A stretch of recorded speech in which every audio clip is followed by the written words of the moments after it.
नमस्कार फ्रेंड्स शीत दिन आसीगला किंतु माँ मानकर टेंशन बढ़ीगला पिला मानकर इम्यूनिटी पावर केमती बढ़िबो हेयर फॉल केमती कंट्रोल हबो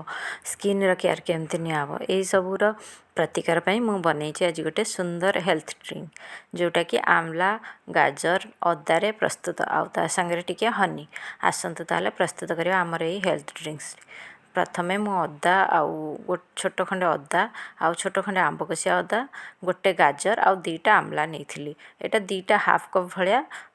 ड्रिंक्स हमर बाहर जोटा कि आपण खाली पेटर सकाळ सकाळू निजे पीबे आ पिला मानको भी देबे एटा माने हेयर फॉल पई आ स्किन पई बहुत माने रामबाण भली काम करथाय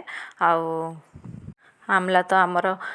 विटामिन सी रे पूरा भरपूर से थरे मु मिसै देली हाफ कप पानी ताकू गोटे फाइन पेस्ट करनेली ए भले आपण ग्राइंड करी पूरा फाइन पेस्ट करनेबे ताकू गोटे छाणी बा जाली साहाଯ୍य रे छाणी नेबे भलो भाबरे ताकू स्क्वीज करी छाणीबे कारण ता देहरे पानी भी रही जाउथबो टिके टिके आपण ताकू भलो भाबरे